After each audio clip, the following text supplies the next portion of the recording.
Like some sort of like a food thing is targeting a lot of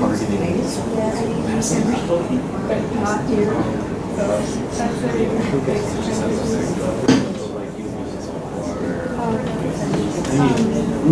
recycled. I think almost everything is recycled now in session. But like a lot of the stuff that and plastic bags and acid. I just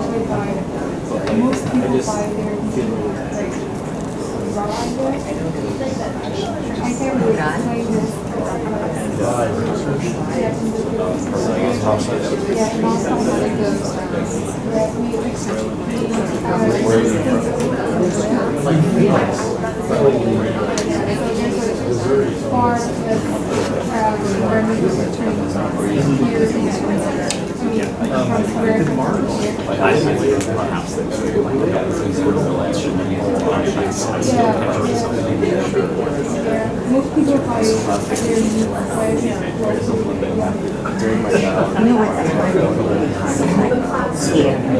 virgin olive oil, and I said, I'm always oil is oil. I mean, the way I grew up, there is no such thing.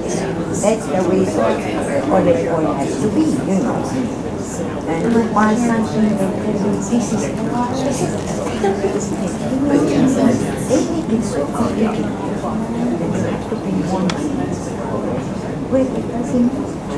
Okay, maybe we can come back together here and share, if anybody would like to, or if any of the groups had any ideas for changes that could be made, or even reflections and celebration of changes that have been made. I'm very curious to hear what you all have come up with.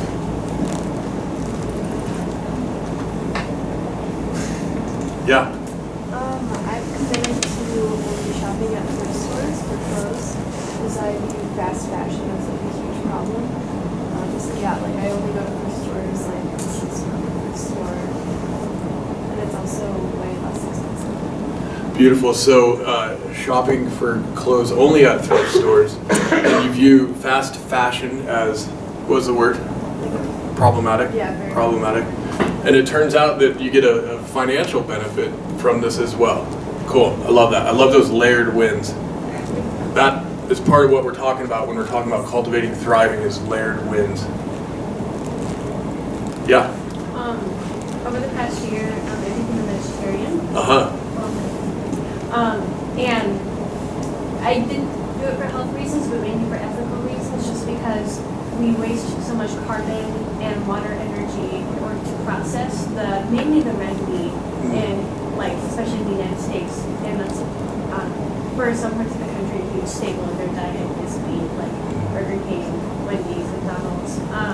So like by simply reducing your intake of meat or red meat specifically, you're lessening your carbon footprint, and also it's way cheaper to not eat meat. So yeah, that's just one way.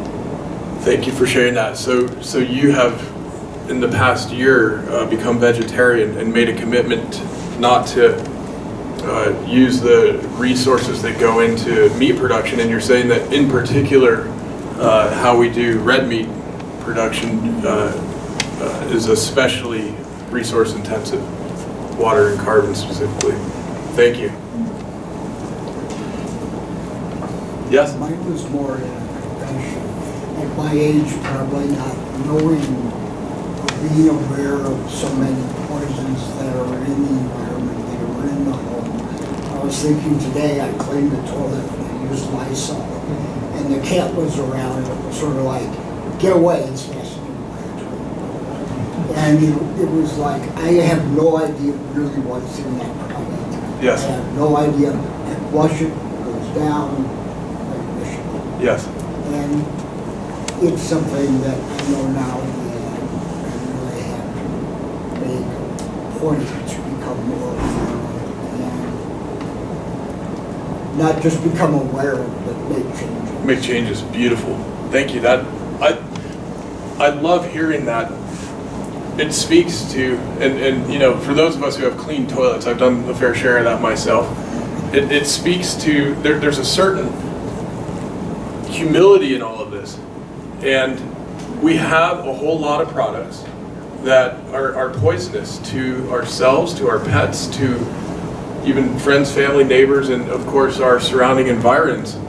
And my goodness, you know, we've got folks, some of us, spraying things in the yard that right on the material safety data sheet indicates that, you know, it's dangerous for children, it's dangerous for pets, and all we need to do is choose whether that's something we want to do. And I appreciate you sharing, and you know, the good news is there are so many biodegradable, relatively harmless products we can use to clean toilets and other parts of the house and everything. And as we as consumers choose to purchase those more and more, we actually end up in a scenario where price parity occurs, and often the higher quality, safer, and cleaner products can end up being the cheaper choice in time. So that's one of the beautiful things about how economy works, and we see this on thin margins in the food world. We see this in some of the chemical and household product world. And so as more and more of us make these kinds of choices, we're gonna see the economics come right along with us. Thank you. Anybody else?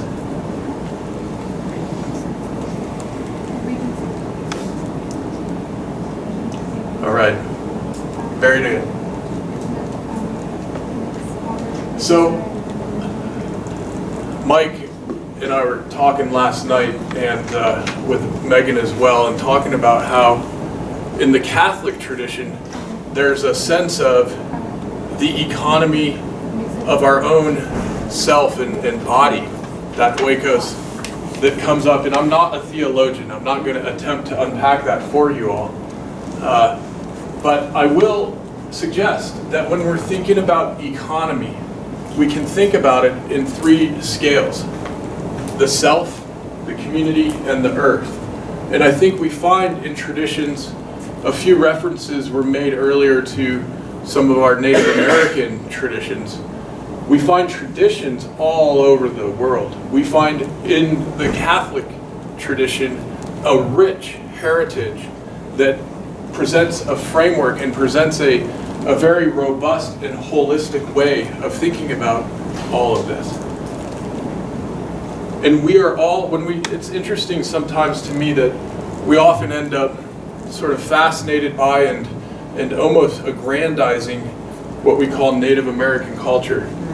And there's a lot to think about and a lot of healing to think about there in the way that all these different cultures have come together in time. But one of the things I would encourage each of us to consider is that we're all indigenous.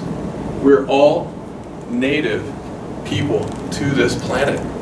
And in our own personal histories, it's only a matter of going back far enough in time to get to where our different families and our different groups of people would have been living in a manner that would appear to us to be characterized as being more indigenous in nature. So this is something we're all carrying inside of us.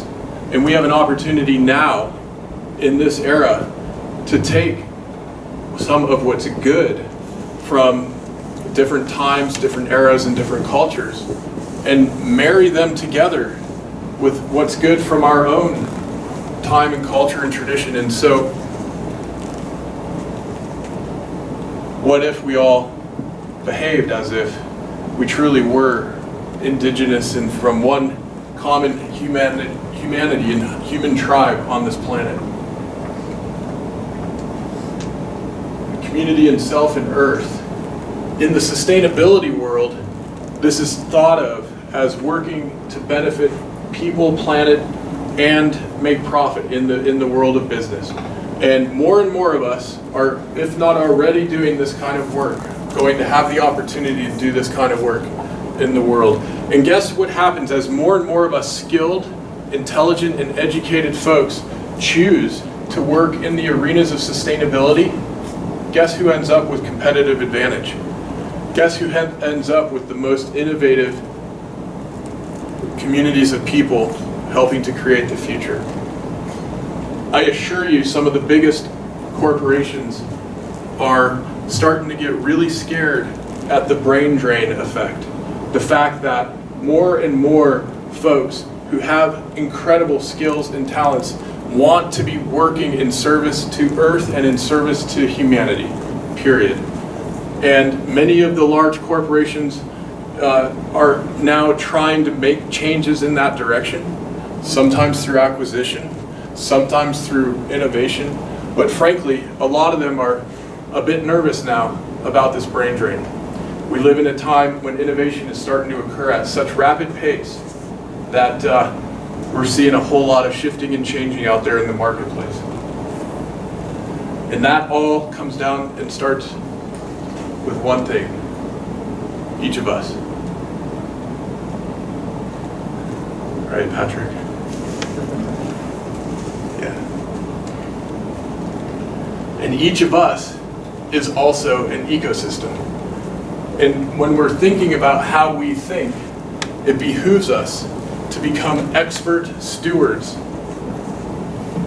guardians at the gate of what it is we're allowing to influence our thinking, our thoughts, our feelings, and so forth.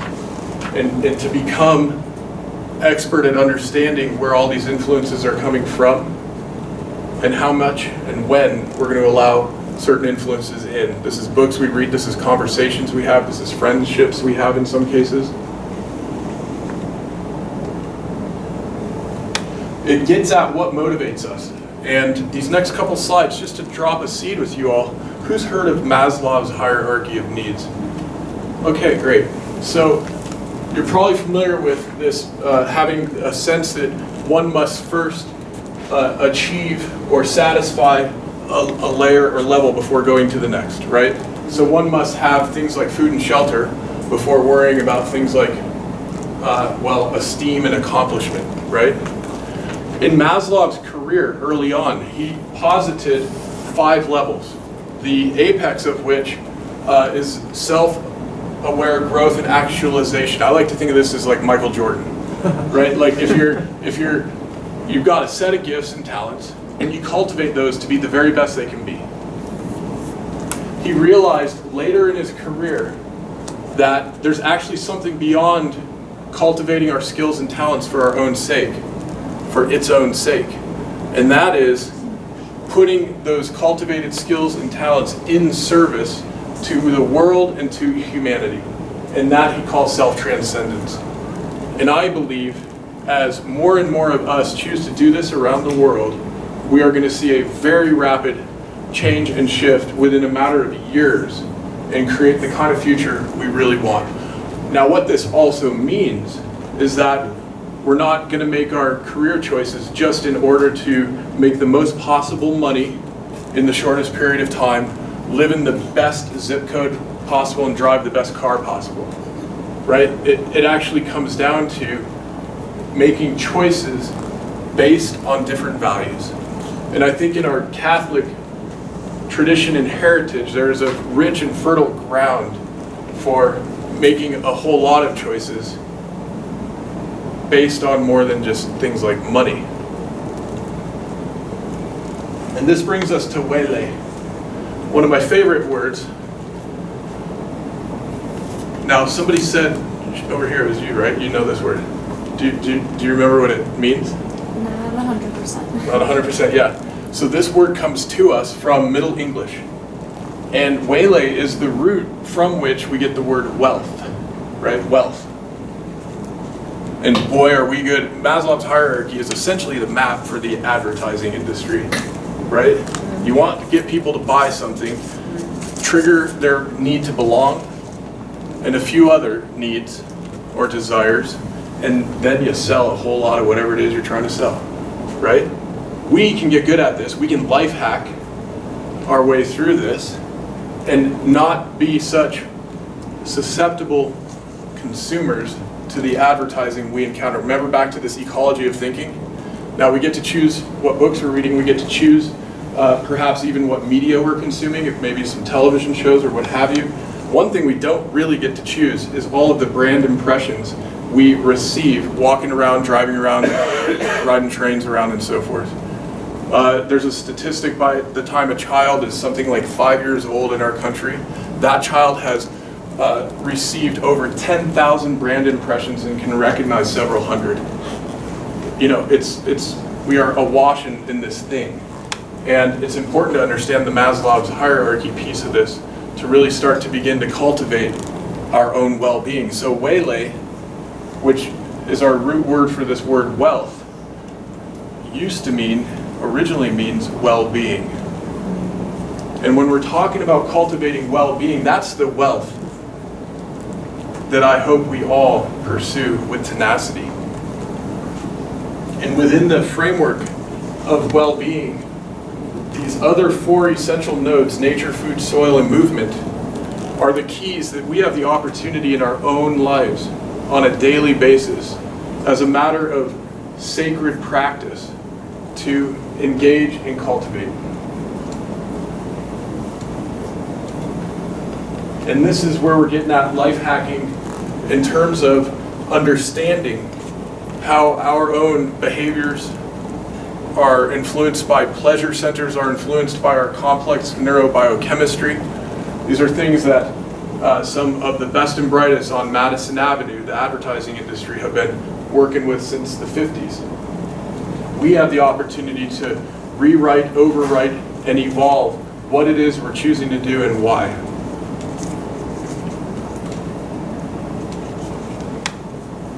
So in the cultivation of waylay, we've got things like appreciation, breathing, community, compassion, connection, contemplation, gratitude, joyfulness, knowledge, refreshment, rejuvenation, restfulness, slowing down, and wisdom.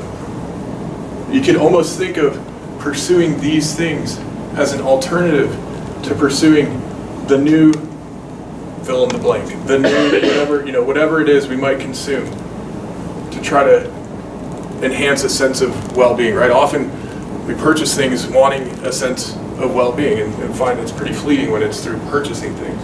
But when it's cultivating a life of connection to the sacred in our own day-to-day practices, it turns out that becomes very sustainable. And I want to talk a little bit about food. And I know we have at least one vegetarian in the room. But I have a question for y'all. Have you heard about this trend in the food world called organics, like organic vegetables? Right? It's a fad or something. What do you think they called organic vegetables back in the time of St. Francis? Vegetables. Yeah, right. And okay, do we have any other vegetarians in the room? Yeah, a handful, okay. And there are some very interesting things for us to think about and choose when it comes to what we're eating. And for those of us who are eating meat, there is a whole spectrum of impacts environmentally, of welfare of animals and so forth in those decisions as well. And I'm just curious, does anyone happen to know when this university was founded? Behind it. 1870. What does it say there? 1870. It's on the 1870, okay. That's the same as on the website I looked at last night. So, 1870. So who's heard of this trend called grass-fed beef? Yeah. Guess what grass-fed beef was called back in 1870? Beef. Beef. Yeah. So, when we choose to buy and eat foods that were cultivated and prepared in a manner that they could have been 100, 150, 200 years ago, and before that, we are getting a win-win. We're not only getting enhanced environmental benefits, we are also, by and large, getting much healthier foods for ourselves, right? This is something that I encourage you all to dive deeply into. Here's the grass-fed beef one. And I am personally extremely excited about the power we have in our food and beverage choices because A, we get to do this about 20 times a day, right? Like a meal, we're actually choosing 10, 12, 15 different things. A little bit of spice, a little bit of this, a little bit of that, right? And each one of those choices is a signal out into the marketplace, is affecting people, is affecting soil, is affecting water, is affecting the atmosphere. Every single one of those is also affecting our health. So this is something we get to do all the time, essentially. And I'll ask you to consider what it is that you're going to do with that.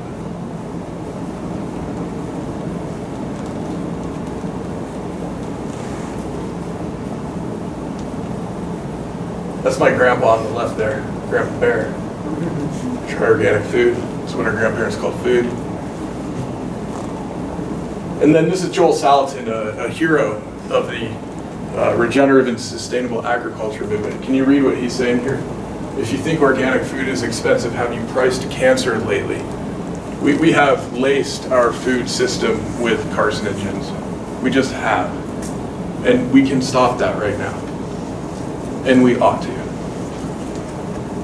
Now, we get to talk about all these pets we brought with us for blessings today, right? So our body has some trillion cells in it. I hear varying numbers. It's a heck of a lot. It's a number so big we can hardly even imagine it. And in those trillion or so cells in our body, over 90% of them, most, are not human DNA. They are non-human microbes, a whole lot of them found right in our digestive system. We're starting through science to get really smart about all of this. We're starting to understand that the microbial community in our guts is essentially driving our immune system, is essentially driving our mood. It's almost as if it's influencing how we think and experience life. We are starting to really understand that the microbial community in our guts is one of the main determinants as to how much serotonin we're producing. Does anyone know what serotonin does?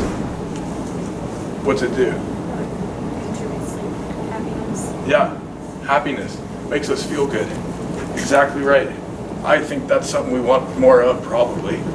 And, probably some undesirable things happen when we don't have very much of that producing. And a whole lot of that production is being driven by the health, the relative health of the ecosystem in our guts and bodies. This is something we're influencing through our food. We know that there's a cluster of nerves in our gut around our digestive system that has more nerve cells than the entire spinal column, and that is sending all kinds of signals up to our brain, way more orders of magnitude greater numbers of signals to the upper brain than the upper brain is sending down. We're actually beginning to wonder now, where does the body end and the mind begin, really? It's an integrated system. And similarly, in addition to the food and water, so by the way, with drink, water, right? And things like tea, herbal tea, and we have so many easy choices that are great for the pocketbook that probably would be a bit of a behavior change for many of us, and we're going to feel better as a result. Drinking more water is huge. Similarly with movement, we live in a time where we sit a lot. Many of us are sitting right now, right? The American Medical Association recently has discussed the diseases showing up in our culture are now greater, resulting from immobility, lack of movement, than those showing up as a result of tobacco use. There's a little bit of good news in there. Tobacco use is on the decline. Okay, that's great. But here's the deal. We sit a lot. Now, how many of you are students? Okay. And just a quick shout out, what are you planning to do in your career? If you know. Any ideas, directions? general directions? Environmental engineering. Environmental engineering, great. Hopefully, environmental policy or planning. Environmental policy or planning, awesome, love it. Physical therapist. Physical therapist, okay. You might be the exception to the point I'm about to make. Psychologist. Psychologist, great, yeah. Awesome, attorney, yeah. Did you have your hand up? Nonprofit organizer. Nonprofit organizer, okay, that's great, thank you. Oh, sure. Political activist. Political activist, thank you. So, for a lot of those jobs, what that ends up meaning is we're sitting at a desk a whole lot, right? We do a lot of sitting. And what that also means is we need or have an opportunity to do a whole lot more movement deliberately. Now, how many of us have a car? I have a car.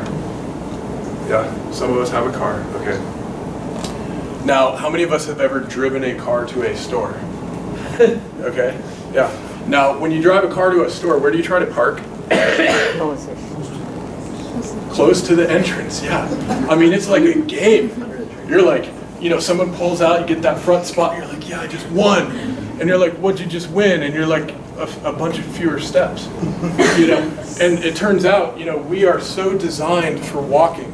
And again, science is showing up and telling us that literally, those of us who are choosing to walk more, day by day, week by week, our cognitive function is improved.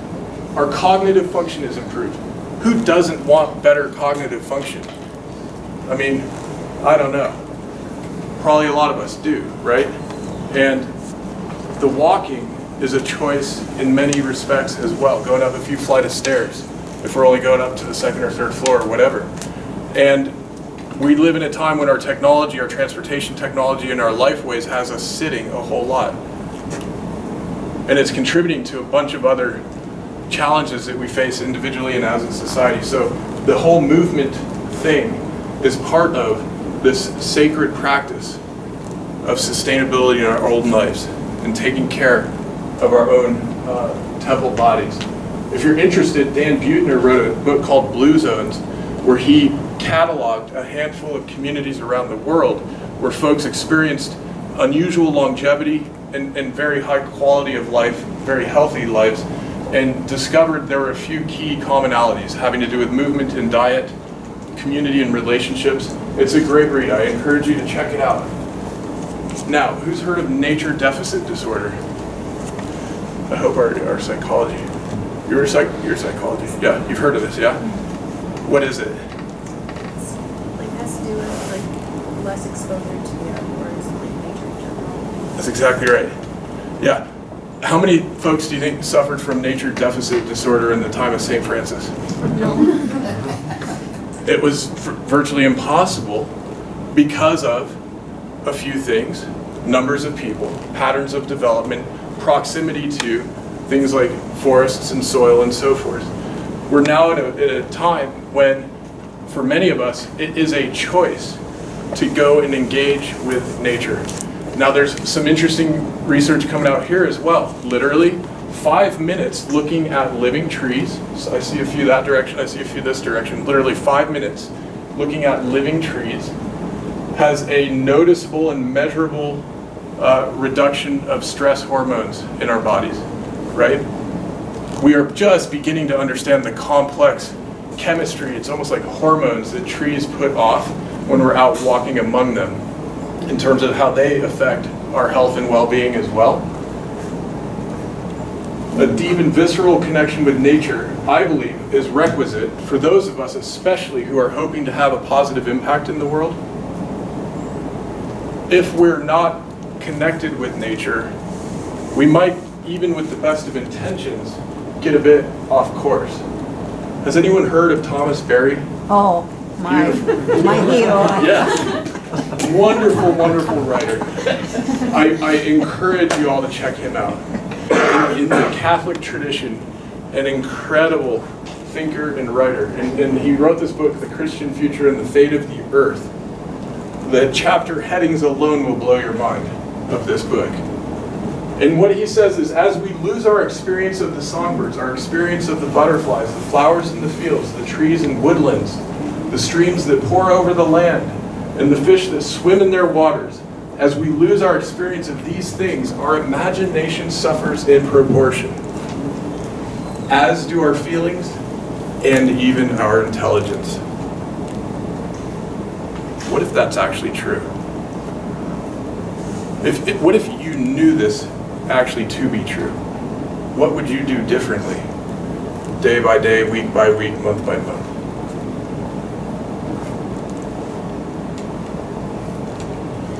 Now this brings us to soil, and I'm going to pass around my last show and tell. This is authentic soil from Lurek. Came all the way. I encourage you to touch it. I'll tell you why in a minute. Smell it, touch it, check it out. Yeah. Thank you very much. So soil is the missing link, in my opinion, between sustainability and thriving. We talked a bit about the transition to a solar economy. We talked a bit about climate change, right? We talked about getting away from the fossil fuels and getting into solar energy production. And one of the main reasons we're doing that as rapidly as we can is that it means we release less fossil carbon into the atmosphere. So we talked about decarbonizing energy. And we're also talking about recarbonizing soil. The global community is now just about getting ready for a huge global party. We're setting the table, so to speak. And this party is going to be all about soil building. It turns out when we build soil, we are actually, in collaboration with the microorganisms in the soil, able to sequester carbon from the atmosphere and put it back down in the ground. That's amazing. We actually have a mechanism to undo what's been done. Soil is also, literally and figuratively, the place on our physical planet where the life and death spiral is continuously at work. Soil is where things that have died now decompose and become food for things that are living, right? And we can engage in this ourselves through things like composting. Turns out with composting, when we put organics into a little bin with a bunch of microorganisms that turn that back into great food while sequestering carbon, it is also a beautiful alternative to sending those same coffee grounds, banana peels, carrot cuttings, and so forth to the landfill, where in the landfill, it goes through a different type of decomposition process, often releasing methane, a very powerful greenhouse gas, into the atmosphere. So we have a choice. It's a beautiful either or. And for those of us who engage in building soil, guess what the science is beginning to tell us? Literally touching living soil interacts with our body, all those microorganisms. Could you hold up just a little handful? Just, yeah. Do you know, can you guess how many organisms are in there? 10,000. That's a great guess. That'd be a lot, wouldn't it? It's probably on the order of 1 billion. Right there. And when we talk about God's creation, when we talk about the glory, the beauty, the incredible miracle of God's creation, and we start to understand what's going on in the soil itself, I mean, I don't know why we wouldn't be brought to tears of joy. It's tremendous. Our work with soil heals us. We know many of our brothers and sisters returning from war, folks who have experienced trauma. One of the best ways we can recover is working with soil. We have all across the country programs with vets doing farming and soil building work as part of their healing and recovery process. It's amazing. And it brings us to our word, the Latin humus, right, for soil.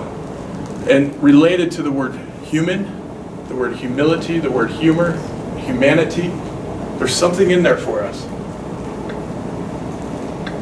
I believe in the next 10 years or so, 5, 10, we are going to see millions of us around the planet build soil in collaboration with microorganisms and we are going to reverse climate change. That's what I believe is going to happen.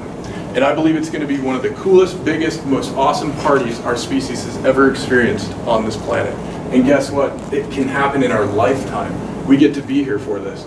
When we do the math, the amount of carbon we've released from fossil fuel burning from the beginning of the industrial era took us from about 280 parts per million to now we're over 400 parts per million. That's quite an increase by percent. That volume is roughly 243 billion tons of carbon. Now, there's a lot of carbon in the atmosphere, but guess what? There's a whole lot more carbon in the soil around the world.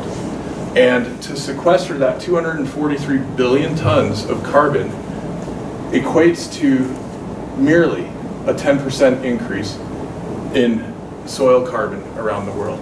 It's going to take a lot of work. It's going to take a lot of innovation. It's going to take a lot of cooperation, but it's doable. We can do this.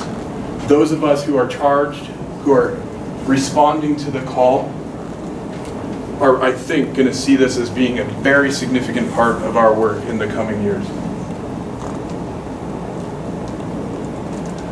And in addition to compost, we have biochar. Who's heard of biochar? Yeah. So this is a technique we can use with woody biomass to create a special kind of carbon, charcoal, that helps build soil and helps sequester carbon in the soil for many, many, many, many years. The half-life is something over 1,000 years.